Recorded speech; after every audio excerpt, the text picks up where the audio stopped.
Assalamualaikum warahmatullahi wabarakatuh. Perkenalkan, nama saya Saifuddin, mahasiswa PPG UIN Wali Songo Semarang. Pada kesempatan hari ini, kita akan melakukan pembelajaran dengan tema bukti-bukti keautentikan Al-Quran. Oleh karena itu, mari ikuti kegiatan saya hari ini. Terima kasih.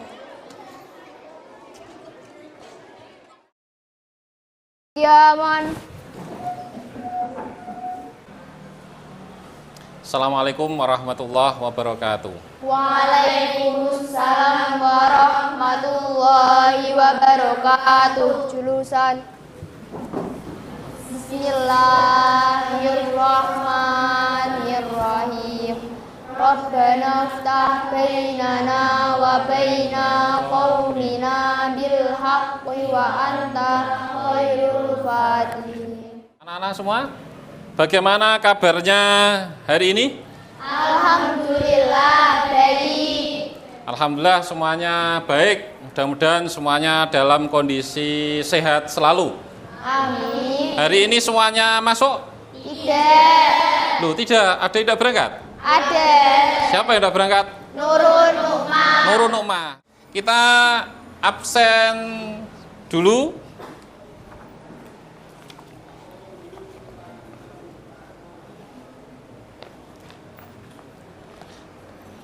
Kelas 10 ya. Kita absen. Andriana Hak, Alina Azhara. Alhamdulillah semuanya duduknya sudah rapi, pakaiannya juga rapi, bersih semuanya. Ini kelasnya juga bersih sebagaimana prinsip kita an-nadhofatu minal iman. Nah, sebelum kita berlanjut untuk belajar pembelajaran Quran hadis pada hari ini, terlebih dahulu berdoa pada Allah Subhanahu wa taala. Kita berharap apa yang kita pelajari hari ini benar-benar menjadi ilmu yang barokah. Amin. Ilmu yang bermanfaat. Oleh karena itu, silakan ketua kelas untuk memimpin doa. Silakan. Berdoa mulai. Bismillahirrahmanirrahim. Raditu billahi rabban wa bil islami dina wa bi Muhammadin nabiyyan wa rasulah. Rabbi zidni ilman nafi'a warzuqni fahma.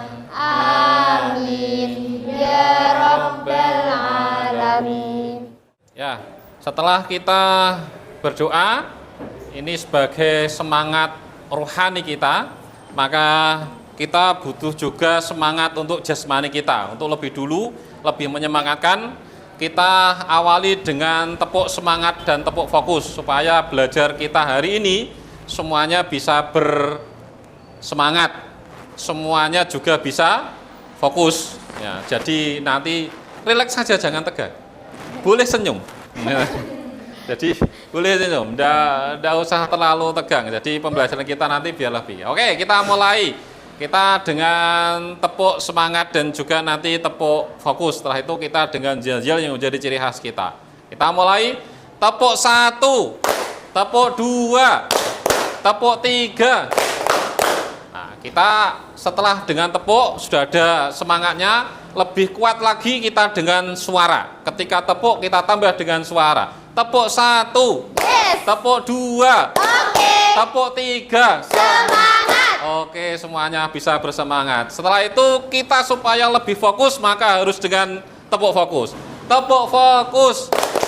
Melihat, mendengar, mengingat, Fokus. Ya, sudah semangat, fokus, kita kuatkan lagi dengan jajal kita.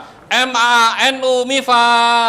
berprestasi, berkah, manfaat. Oke, tepuk tangan semuanya.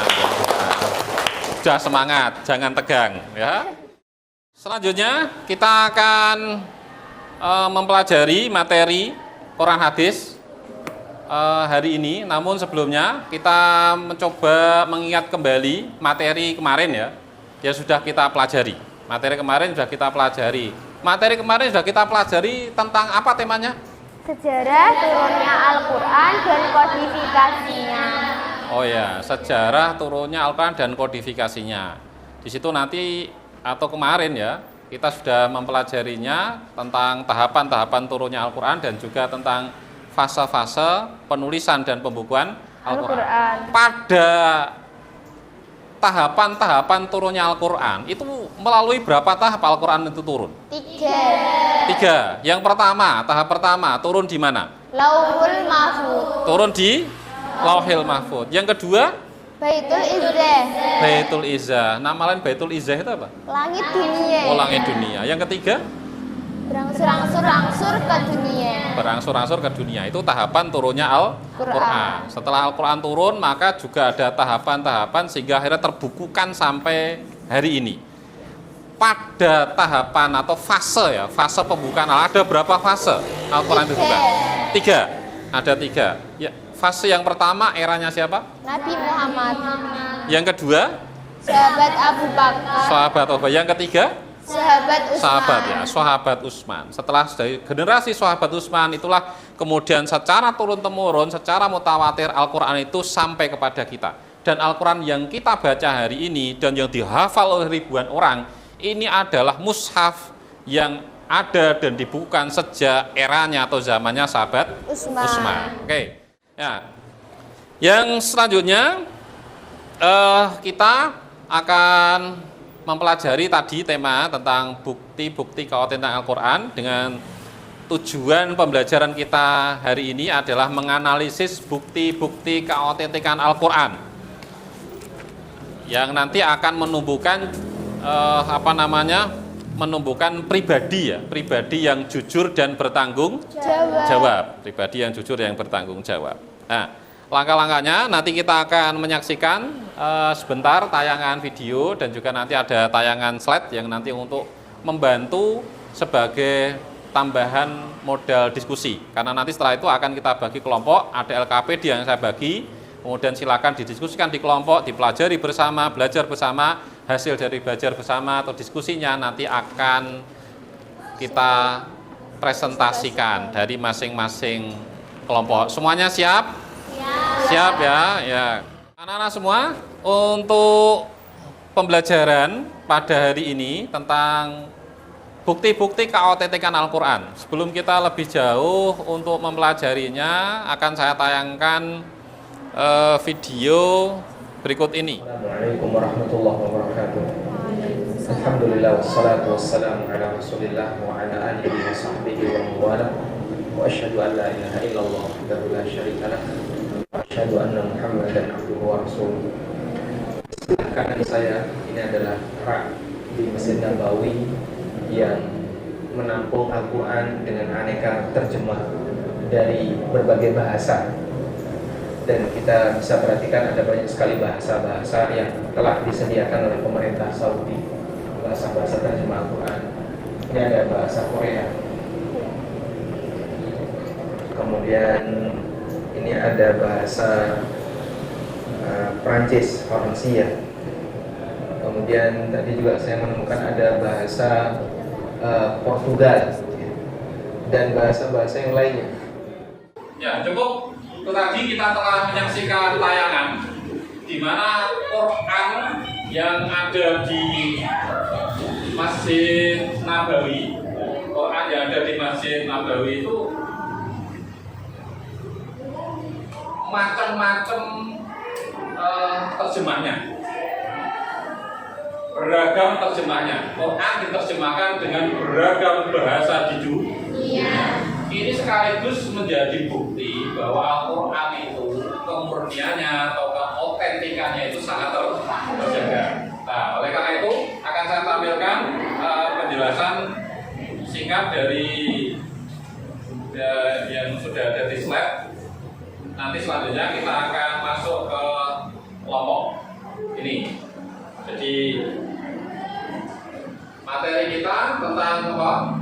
Bukti keautentikan Al-Quran. Ini untuk materi Al-Quran hadis kelas 10. Tujuan belajar kita adalah menganalisis bukti-bukti keautentikan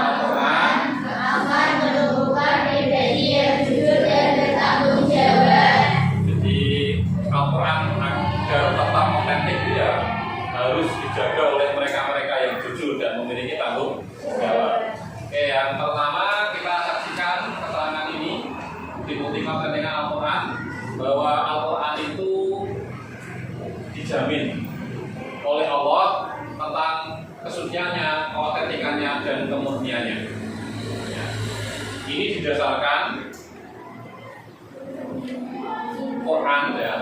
Surat apa? Al-Hijr ayat 9. Inna nahnu nazzalna dzikra wa inna lahu lahafizun. Jadi sesungguhnya kamilah yang menurunkan Al-Quran dan pasti kami pula yang akan memeliharanya. Jadi Allah lah yang akan memelihara Al-Quran.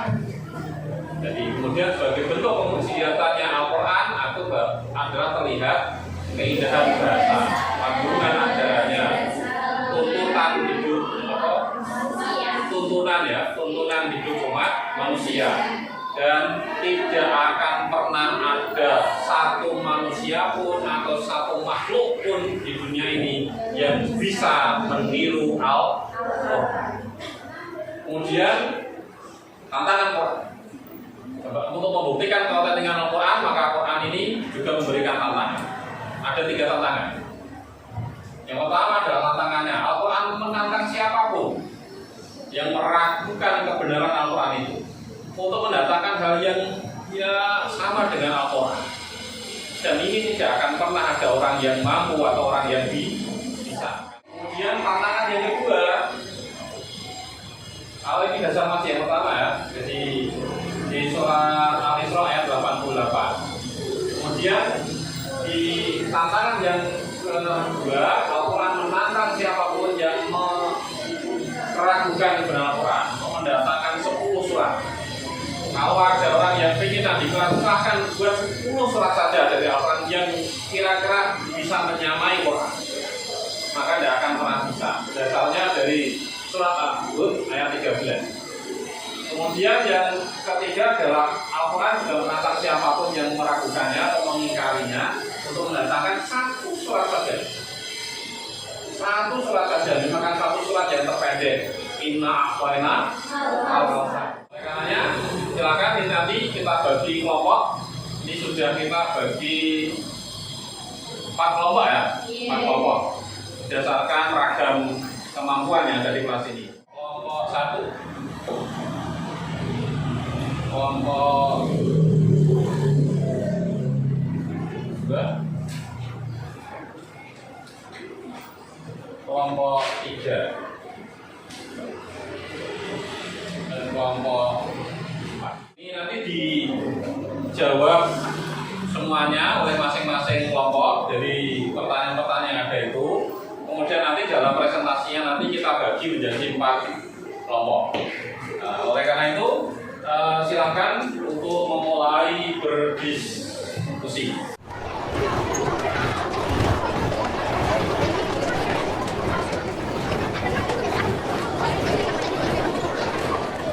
Untuk mendatangkan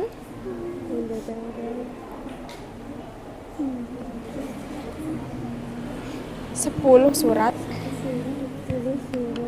semisalnya. Al-Quran menantang siapapun yang meragukan hakikat Al-Quran untuk menghadirkan semisalnya secara kelengkapan. Nah, nanti kamu tulis dari sini ya, tak dikte aja.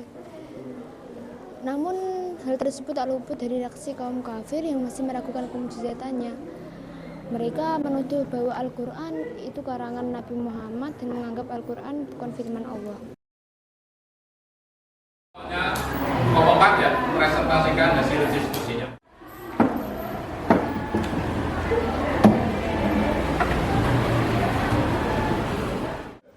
Assalamualaikum warahmatullahi wabarakatuh.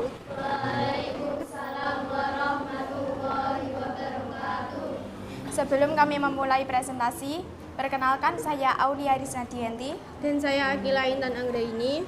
Kami perwakilan dari kelompok 4 akan mempresentasikan hasil diskusi kami, yaitu tentang Al-Quran adalah wahyu Allah. Al-Quran menantang siapapun yang meragukan kebenaran Al-Quran untuk mendatangkan 1 surah saja semisal Al-Quran. Hal ini terkandung dalam Quran surat Al-Baqarah ayat 23 yang berbunyi, A'udzubillahi minasyaitonirrajim. Bismillahirrahmanirrahim. وإن كنتم في ريب مما نزلنا على عبدنا فأتوا بسورة من مثله وادعوا شهداءكم من دون الله إن كنتم صادقين. Terjemahnya, jika kamu tetap dalam keraguan tentang apa Al-Quran yang kami turunkan kepada hamba kami, Nabi Muhammad, buatlah satu surah yang semisal dengannya dan ajaklah penolong-penolongmu selain Allah, jika kamu orang-orang yang benar. Quran Surat Al-Baqarah ayat 23. Tantangan tersebut menunjukkan bahwa Al-Quran adalah mukjizat Nabi Muhammad SAW. Terbukti hingga sekarang, belum ada satupun manusia dan bahkan jin yang mampu membuat kalimat seindah Al-Quran. Apalagi mampu memiliki kandungan makna dan berita yang lebih hebat dari Al-Quran. Hal ini membuktikan bahwa Al-Quran memang bukan buatan manusia, melainkan Al-Quran adalah wahyu Allah SWT. Sekian presentasi dari kami. Mungkin ada yang mau bertanya? Ya, silakan. Siapakah yang dimaksud syuhada pada surat Al-Baqarah ayat 23? Oke, terima kasih atas pertanyaannya. Saya akan menjawab. Syuhada memiliki arti penolong selain Allah, yaitu sekutu-sekutu mereka dari kalangan orang-orang yang fasih dalam bahasa Arab atau para ahli bahasa. Terima kasih atas jawabannya. Sekian presentasi dari kami. Wassalamualaikum warahmatullahi wabarakatuh. Ya, terima kasih untuk kelompok 4 tadi sudah mempresentasikan dari hasil diskusinya. Kita berlanjut ke kelompok 3 untuk menyampaikan hasil diskusinya dan sekaligus nanti dari teman-temannya kalau memang ada yang perlu ditanyakan silahkan ditanyakan saja. Assalamualaikum warahmatullahi wabarakatuh. Perkenalkan, saya Nabila Husna. Saya Fariska Ma'unimah. Baiklah, berdirinya kami di sini adalah untuk mempresentasikan hasil diskusi kami yaitu dari kelompok 3 mengenai bentuk tantangan Al-Quran kepada orang yang meragukan kebenarannya. Kemurnian dan keautentikan Al-Quran telah ditegaskan dalam berbagai ayat dan bukti-buktinya. Namun hal tersebut tak luput dari reaksi kaum kafir yang masih meragukan kemujizatannya. Karena itu Allah menantang bagi siapa saja yang meragukan Al-Quran. Sehingga terjadilah 3 bentuk tantangan. Tantangan pertama sudah dijelaskan oleh kelompok 2. Dan kelompok kami akan menjelaskan tantangan selanjutnya.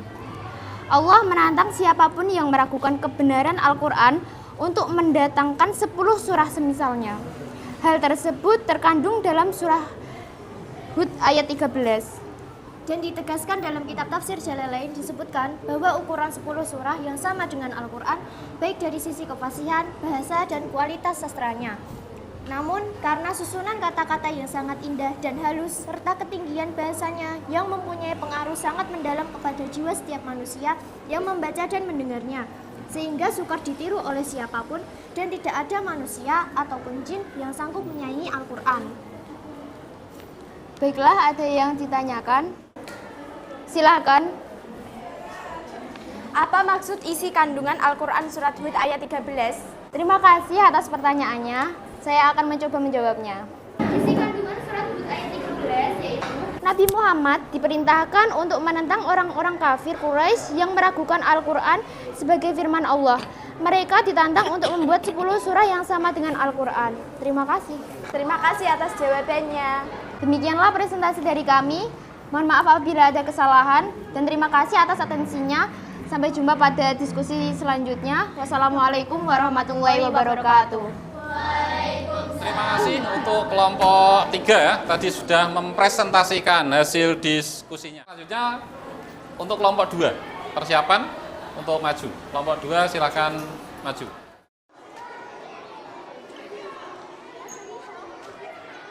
Assalamualaikum warahmatullahi wabarakatuh. Waalaikumsalam warahmatullahi wabarakatuh. Kami dari kelompok 2 ingin menyampaikan presentasi Dari kelompok kami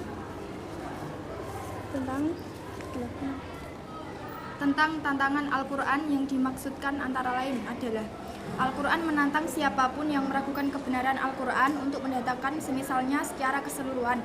Hal ini terkandung dalam firman Allah, Quran Surat At-Tur ayat 33-34. Dan ditegaskan pula bahwa manusia dan jin tidak akan pernah mampu untuk mendatangkan semisal Al-Quran secara keseluruhan. Sebagaimana ditegaskan dalam firman Allah, Quran Surat Al-Isra ayat 88. Qul ini jitama'atil insu wal jinnu ala ayyatu bimisli hadal Qur'ani la ya'tuna bimislihi walau kana ba'duhum li ba'din dhahira. Dengan kandungan Quran Surat Al-Isra ayat 88. Ayat tersebut merupakan pernyataan Allah bahwa Al-Quran itu benar-benar dari Allah dan tidak ada yang dapat membuat tandingan yang serupa dengan Al-Quran dalam hal kefasihan dan ketinggian bahasa sastranya. Demikian hasil presentasi dari kelompok kami. Mungkin ada yang bisa ditanyakan? Ya, silahkan. Saya mau bertanya, manusia tidak dapat membuat semisal keseluruhan Al-Quran, apa dalilnya? Sesuai dalam Quran Surat At-Tur ayat 33-34, yaitu am yaquluna taqawwalahu bal yu'minun falyatu bihadisim mislihi in kanu shadiqin. Ya, terima kasih atas jawabannya. Demikian presentasi dari kami, kurang lebihnya mohon maaf. Wassalamualaikum warahmatullahi wabarakatuh. Terima kasih untuk kelompok 2, tadi sudah mempresentasikan dari hasil diskusinya. Selanjutnya untuk kelompok persiapan untuk maju. Assalamualaikum warahmatullahi wabarakatuh. Waalaikumsalam warahmatullahi wabarakatuh. Perkenalkan, nama saya Fahria Salsabila. Dan perkenalkan, nama saya Fadilah Prota'in. Kami akan menyampaikan hasil diskusi dari kelompok 1. Sejak dahulu, orang-orang kafir menuduh bahwa Al-Quran hanyalah sejenis mantra-mantra tukang tenun dan kumpulan syair-syair. Mereka mengira bahwa Al-Quran adalah karangan Nabi Muhammad SAW. Dalam surat Al-Hijr ayat 9, Allah Subhanahu wa Ta'ala menjamin keautentikan dan kesucian serta kemurnian kitab suci Al-Quran. Allah Subhanahu wa Ta'ala berfirman, Inna nahnu nazzalna dzikra wa inna lahu lahafidun. Terjemahannya, sesungguhnya kamilah yang menurunkan Al-Quran dan pasti kami pula yang memeliharanya. Quran Surah Al-Hijr ayat 9. Begitulah hasil diskusi kelompok kami. Apa ada yang dipertanyakan? Oh iya, silahkan. Izin bertanya. Allah menjaga keautentikan Al-Quran pada masa kini melalui apa? Cara Allah menjaga Al-Quran, salah satunya dengan menyimpannya di dalam dada utusannya, yaitu Nabi Muhammad, dan kemudian di dalam dada umat Nabi Muhammad. Terima kasih telah menjawab pertanyaan saya. Sekian hasil presentasi dari kelompok kami. Terima kasih atas perhatiannya. Mohon maaf bila ada tutur kata yang kurang mengenakan. Wassalamualaikum warahmatullahi wabarakatuh. Ya, itu tadi presentasi dari kelompok 1. Terima kasih kelompok 1 sudah mempresentasikan. Ya, terima kasih. Tadi semuanya sudah menyampaikan hasil kerja kelompoknya. Sekarang kita tinggal melihat sejauh mana tadi yang sudah kita hasilkan, kita pelajari melalui media belajar kelompok. Kira-kira kesimpulan yang pertama apa yang bisa kita ambil tadi? Kemurnian dan keautentikan Al-Quran dijamin oleh Allah dan akan senantiasa terjaga hingga akhir zaman. Ya, yang kedua, kira-kira kesimpulannya apa yang bisa diambil? Dari zaman dahulu hingga sekarang, banyak sekali orang-orang yang berlomba-lomba untuk menandingi Al-Quran. Namun usaha-usaha tersebut selalu gagal. Ya, kemudian yang ketiga apa? Cetakan-cetakan Al-Quran terus diteliti dan diperbarui agar semakin banyak bisa diakses oleh masyarakat dalam rangka menjaga keautentikan Al-Quran. Ya, nah itu tadi kesimpulan yang bisa kita ambil pada kegiatan pembelajaran hari ini. Oke, terima kasih. Silakan Ketua kelas memimpin untuk mengakhiri pembelajaran kita dengan berdoa bersama. Silakan. Berdoa mulai. Bismillahirrahmanirrahim. Bismillahirrahmanirrahim. Rabbana atina fid dunya hasanah wa fil akhirati hasanah wa qina adzabannar. Amin. Nah, terima kasih. Dalam menyampaikan materi hari ini, mulai awal hingga akhir, ketika Bapak menyampaikan ada hal yang masih dirasa kurang, mohon maaf jika memang nanti banyak hal yang bisa diambil kemanfaatannya. Semoga semakin bermanfaat dan bisa menjadi ilmu yang nanti bisa disampaikan kepada yang lain. Terima kasih. Kurang lebih mohon maaf. Assalamualaikum warahmatullahi wabarakatuh. Waalaikumsalam warahmatullahi wabarakatuh.